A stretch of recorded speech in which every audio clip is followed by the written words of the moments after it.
all the technology will continue working for this one and not screw things up here. All right, so we talked about Le Chatelier's principle. So if one or more factors that affect equilibrium is changed, then the equilibrium position will be changed. So if you started out with the equilibrium position here, if you mess with something, maybe the new equilibrium position is over here. Maybe it's shifted to the left of that thing, right? So more towards the reactants. Or maybe it shifted it to the right, more towards more products being made, yes? So they'll talk about left shift and right shift. Left shift would be more towards the reactants, right shift would be more towards the products, yes? Okay. So the effective concentration on the position of equilibrium. Okay, so notice that's going to do two things. We're going to talk about the reactant and we're going to talk about the products. So if the system is knocked out of equilibrium, so let's just say this, when we mess with the concentration, we're going to knock it out of equilibrium. So the system is going to be knocked out of equilibrium. So when we change the concentration of the reactants, the system is knocked out of equilibrium.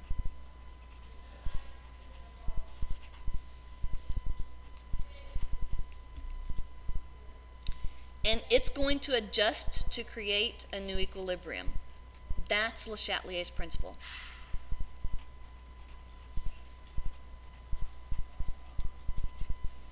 Do I need to make that bigger? Yes. Maybe.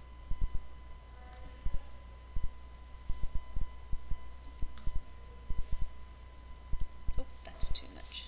Is that too much? Are you being blinded? Grace? Yeah, the sun's a little bright. You can move if you want to move from somewhere. Okay. If we increase the concentration of okay, so notice it says that we're increasing, right? So pay attention to what it says. It's increasing the concentration of the reactants, not decreasing, increasing. If we increase the concentration of the reactant, then what's going to happen? It's the whole equilibrium point is going to shift right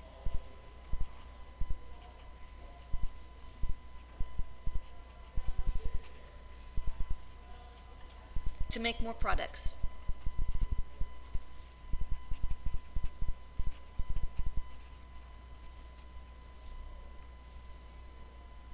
And it's going to make more products until a new equilibrium point is reached.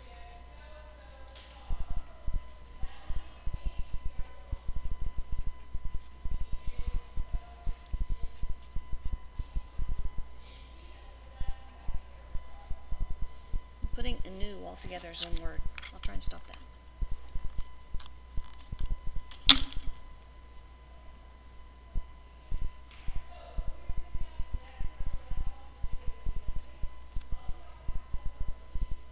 And once that new equilibrium point is reached, again you have the dynamic equilibrium. So dynamic. Keep in mind that it's dynamic. So what that means is you are no longer going to be having a net greater amount of product. Okay? It's like it's going to make more and more and more product, so the concentration of the product will increase until it gets to an equilibrium point. At that point, you are still making more product, but you are also now making equally as much reactant. So the increase in the concentration of the product stops. But making it, if you look on a molecular level, making it's still happening. Making, unmaking, if you want to say it that way. So again, you have that dynamic equilibrium. If we increase the product, so let's say we've got the reaction, it's in equilibrium, and now we add more product. What's going to happen here? So first and foremost, the system is knocked out of equilibrium when you do this.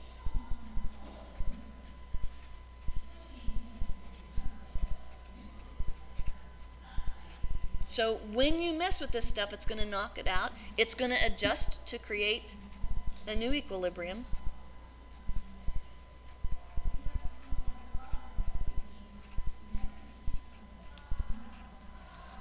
And in this case, it's going to shift to the left.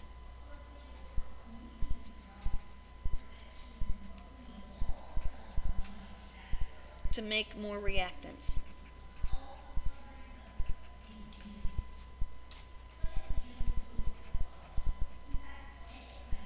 So on our little continuum up here, we added more product, so it's going to shift to the other side to deal with that. So it's going to make more products. I'm sorry, we'll make more reactants in this case. Until a new equilibrium is reached. And again, it's not static, it's dynamic.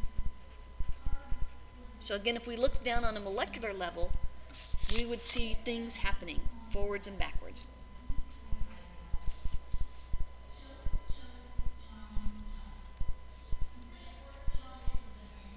I have no idea. Oh, they're talking about biochemicals. Chon.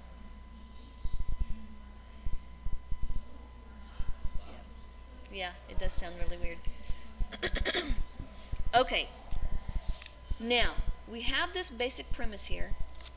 I'll wait a minute, let you guys finish writing that down. And we're going to drop down and answer those 3 questions at the bottom.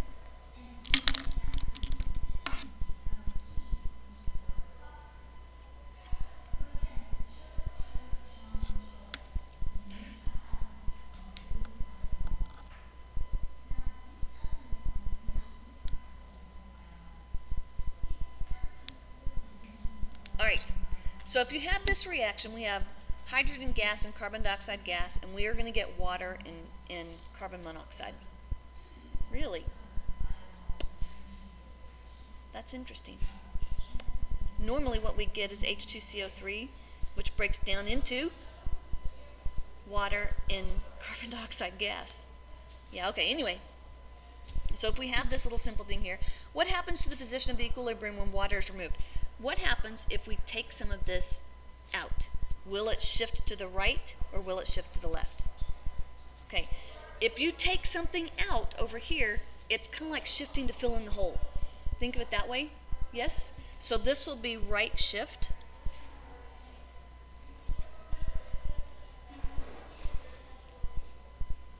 So more water will form. You just took some out.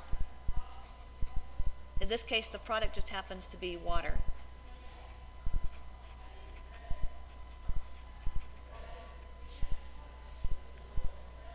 Okay, talk to your people and see if you can figure these 2 out. Caitlin, you have no people to talk to. If you want to move up here and talk to these people, you're welcome to. So talk to your people and see if you can figure out what's going to happen on the next 2.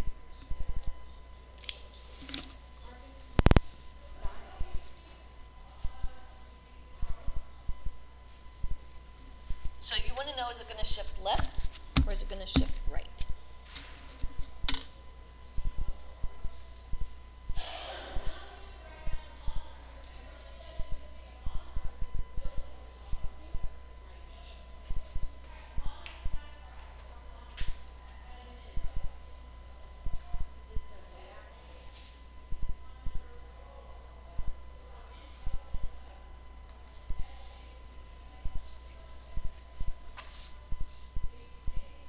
Why is that cut off up there?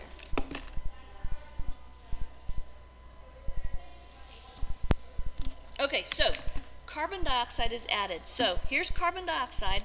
We're putting more in, so which way is it going to shift to deal with that? It's going to shift to the right, so it's a right shift. So you're getting rid of that CO2. Get rid of the extra CO2 that you just put in, right? Yeah?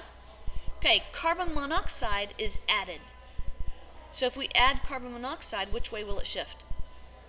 To the left? You just added more CO. In the same sense, now you're going to get rid of it. You've got to use it up, so it's got to come back the other way. Left shift. You can think of it that way, extra CO.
Okay, you guys got that?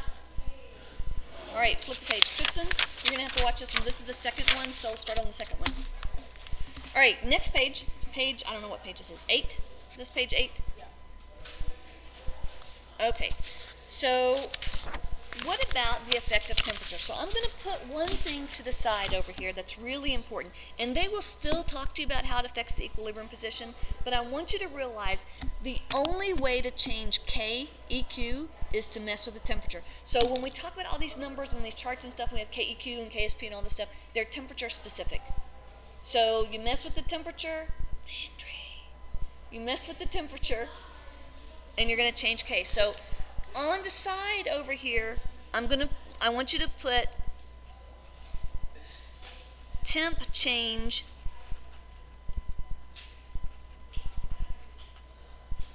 changes the equilibrium constant.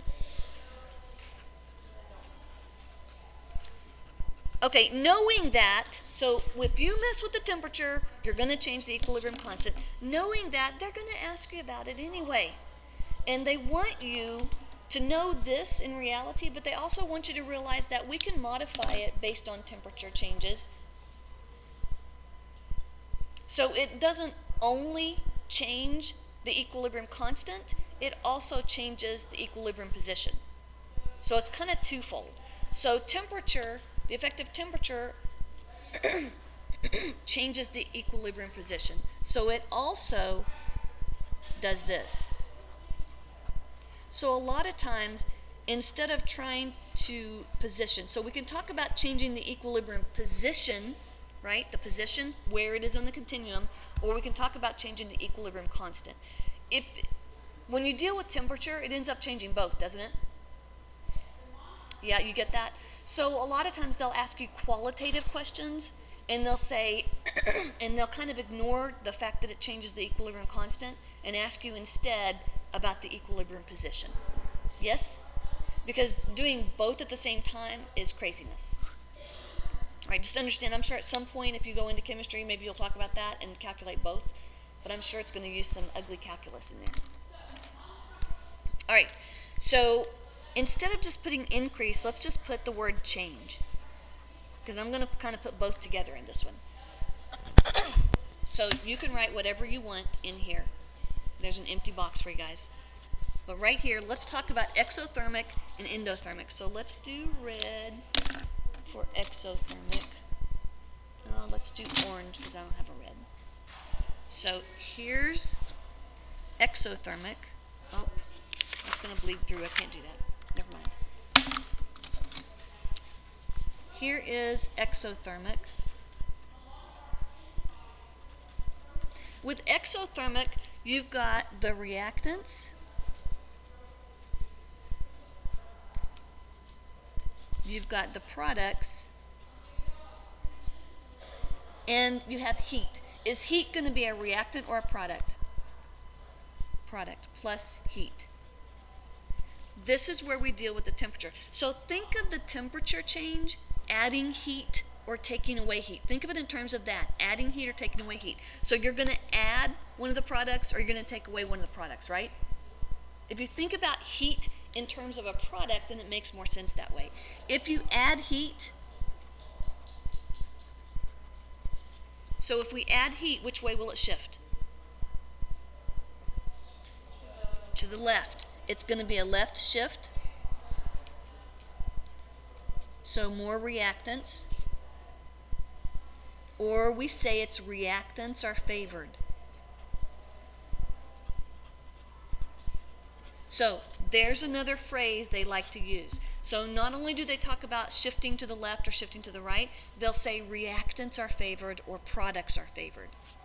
If we take away heat or subtract heat, which way will it shift? We take away some of the heat, so which way it's going to shift? It'll shift to the right to fill in the hole that you just left, right?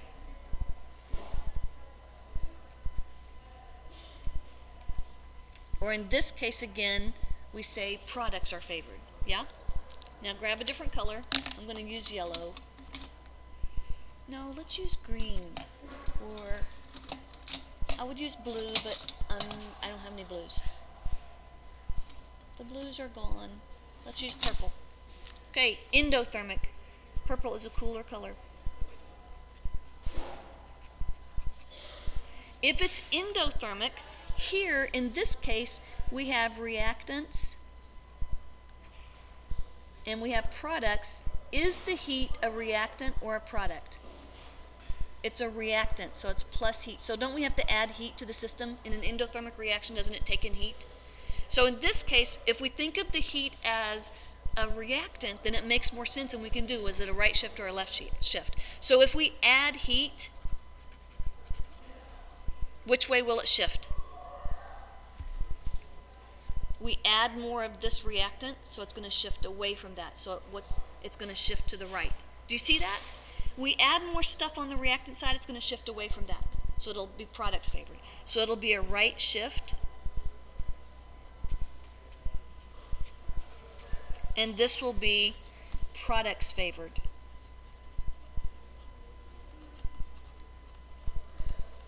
So you don't have to memorize this. What you look at is you can say, okay, if I add a reactant, it's going to shift away from that. If I take away a reactant, it's going to shift towards that to replace what I took away. So if we subtract heat, which way will it shift? To the left, so we have a left shift. And this means reactants are favored.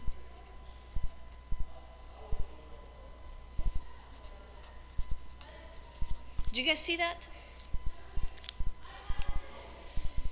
So we just did a change in temp, not an increase and a decrease like it says down here. So write your name really pretty in that box. As pretty as you can make it, children.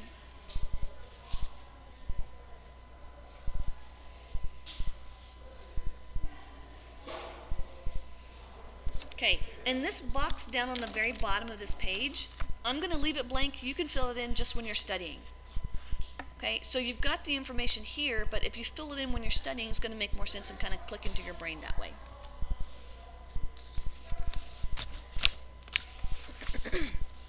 Okay, flip the page. So we're on page 9 here. Now, what about if we mess with the pressure? So we mess with temperature, we mess with adding reactants or adding products, taking away. Now, what about when we mess with pressure? If you're dealing with a solution and we mess with pressure, nothing happens. Because that's not, they're already compressed as much as they can be, right? Pretty much as much as they can be. So the only thing this is going to apply to is when you're talking about gases. So the change in pressure only affects reactions where gases are reactants or products. If there's a gas involved somewhere, then the pressure can have an impact on it. If there's no gas, then there's not going to be any impact at all. So what about increasing the pressure? So here we have our reaction. Notice we have 2 moles of stuff on the left-hand side, 1 mole of stuff on the right-hand side. Yes? That's going to be important. So at equilibrium, the equilibrium will shift away from the greatest number of moles. So if we increase the pressure, the equilibrium point will shift away from the greatest number of moles.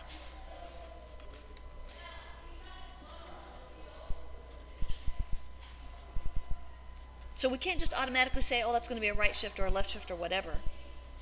We have to look at the balanced equation. So looking at this equation up here, if I increase the pressure, I have 2 moles on one side, 1 mole on the other. Which way will it shift? If I increase the pressure, it'll shift away from the most number of moles, so it's going to shift to the right in this particular reaction. So for this reaction,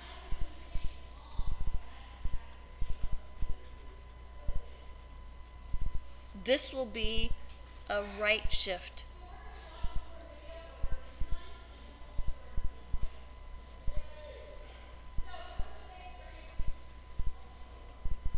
Or we could say, I'm going to put this in another way here, okay? We could say that the forward reaction is favored or products are favored. So we could say products are favored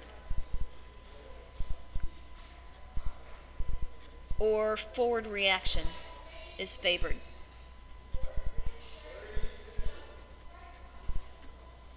you need?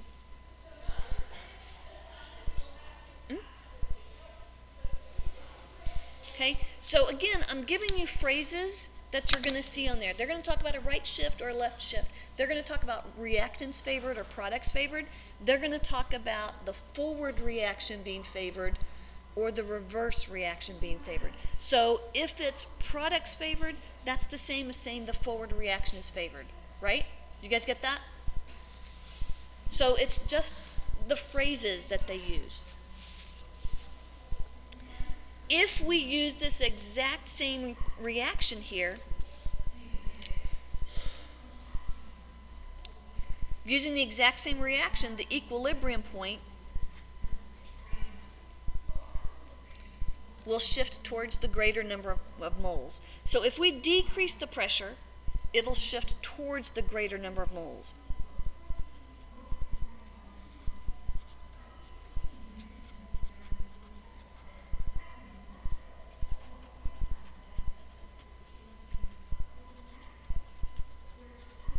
Because more moles means more pressure, right? More moles, more pressure. So if we increase the pressure, it's going to shift away from the higher number of moles. If we decrease the pressure, it'll shift towards the higher number of moles. So you could almost, if you look up here, looking at 2 moles on this side, you could almost put pressure over here on the reactant side. Yes? I wouldn't write it in, but you can kind of think of it like that as a reactant. So if we add more pressure, it's going to shift this way. If we take away pressure, it's going to shift towards this way. Yes?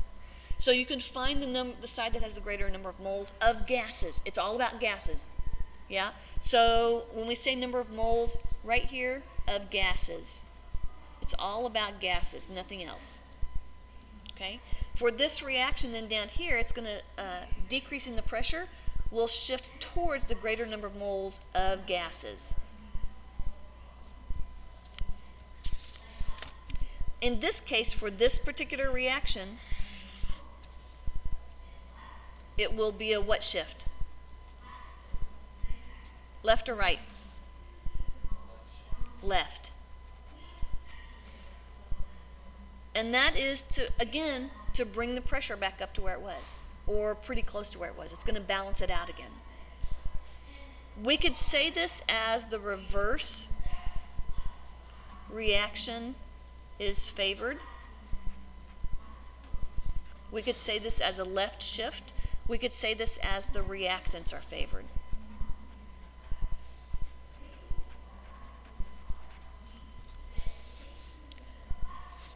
What if they're the same number of moles on both sides? No change. So if I look right over here at this box, if there are equal numbers of molecules of gas or moles of gases on each side, pressure has no effect. Changing the pressure does nothing.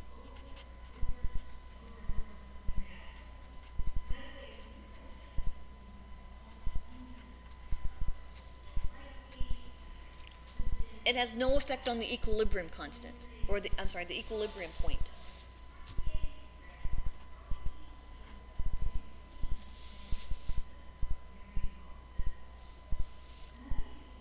Yeah, and then the last piece down on here, on this bottom of the page here, if there are gases and liquids involved in the reaction, only the molecules or moles of gases matter. And I'm going to put moles and slash molecules because sometimes we look at reactions and instead of saying moles of that, we say, oh, well, it's 2 molecules of this plus 3 molecules of that and so on. So it's only the moles of gas that matter when you deal with pressure.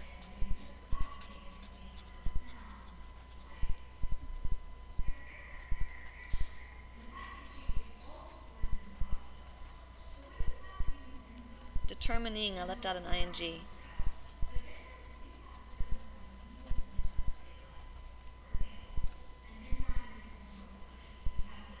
Determining, hang on, I gotta fix that. In determining the impact of pressure. How about that? In determining impact of pressure. Can you guys see that? On equilibrium.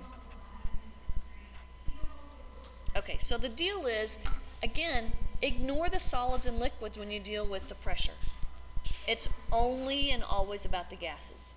So even if it incorporates, like, one of the reactants is a solid, you don't care. When you're dealing with pressure, it's only about the gases. So if you have 3 or 15 moles of the solid and 2 moles of the gas, then it's just 2 moles of the gas that you're concerned with. Okay?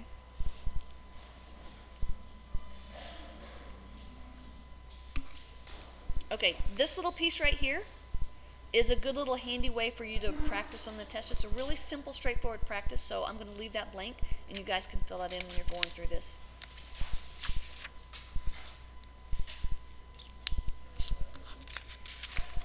Okay. All right. So page 10. This is the equilibrium constant in the equilibrium expression. Okay, so this is your equation that you use, and we can do these really simply if they give you the setup, but here's the kicker I want you to realize. Every single time on the test, it's going to say write the equilibrium expression.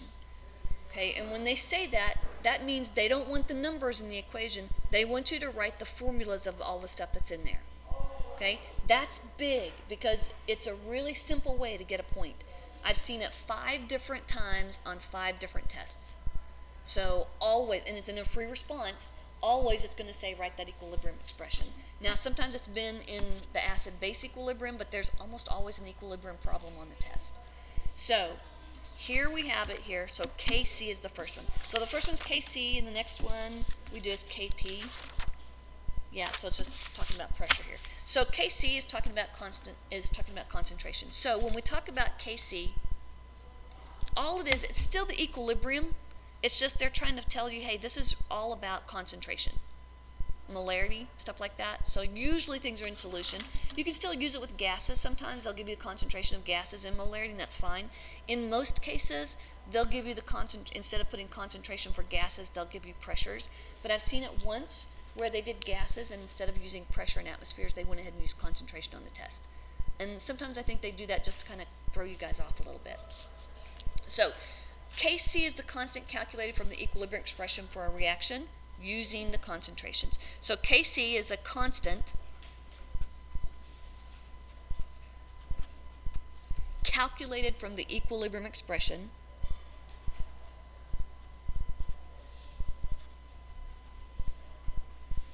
Okay, when I say the word expression, that means there's going to be an equation. You could say equilibrium equation, equilibrium expression. That's going to be an equation. So equilibrium expression means there's your equation. For a reaction, each reaction has their own equation using concentrations.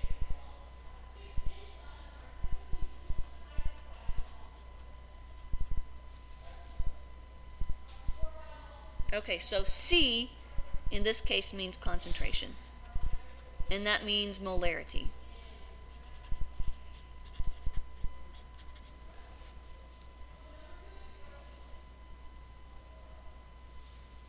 So let me remind you, here are the coefficients, and the big letters in this case would be the reagents, the chemicals. Reagents, reactants, if I say reagent, it could be a reactant or a product. If I say chemical, it could be a reactant or a product, right? So any of these could be reagents. Yes? So reagent is more generic than saying reactant stuff. So when we talk about the equilibrium equation, it shows the relationship linking Kc to the equilibrium concentrations of reactants and products in a balanced equation. So this whole thing right here shows the relationship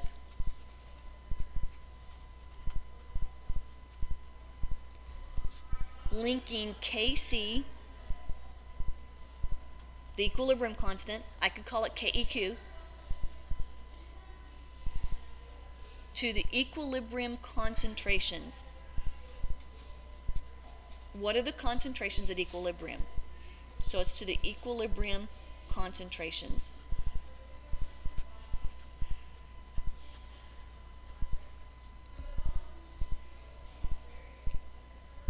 And it's the concentrations of the reactants and the products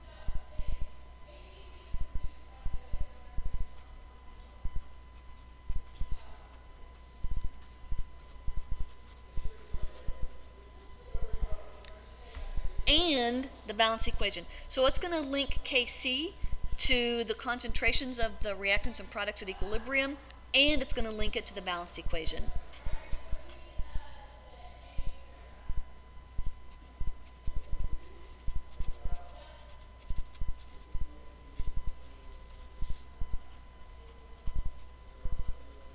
Okay, so when we look at this equation right here, that's what's going on. So we're linking Kc, we're linking it to the concentrations, there's our concentrations of the reactants and the products, and we're linking it to the balance equations because the little exponents are the coefficients. Okay? You have got to keep it separated in your mind about how do we calculate rate and how do we calculate equilibrium. Keep them separated, because we can't use the exponents in the balance equation when we calculate rate, correct? We have to figure out what those are, whether it's first order, second order. This is different. Even though they're still using K's, it's going to be different here. So in this case, what we have is the concentration of the products. It's products over reactants.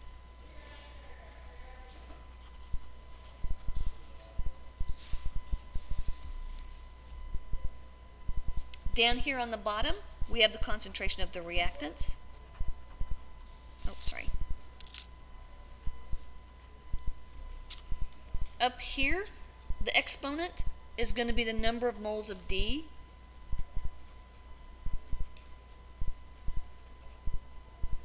And that's the coefficient.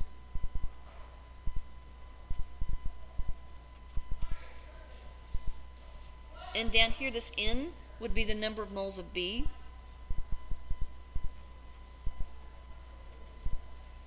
And that's the coefficient from the balance equation.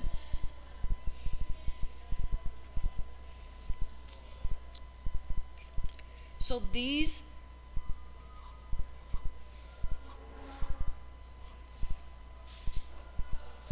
are from the balanced equation.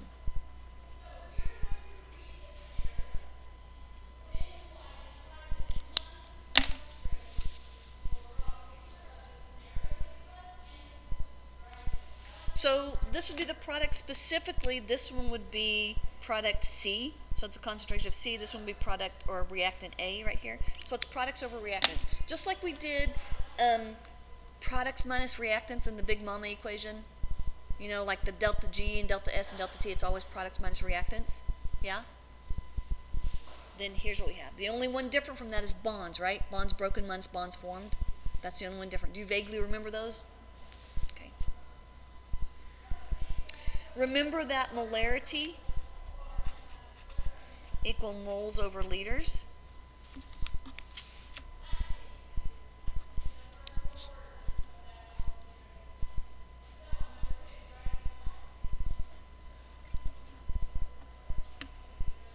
Okay, and I don't know why they did this little thing in there, volume in decimeter cubed. Nobody uses decimeter cubed. It's just liters. A decimeter cubed is a liter. I don't know why they put that in there. And then the units are usually, you're not going to have any. So there are typically no units for these.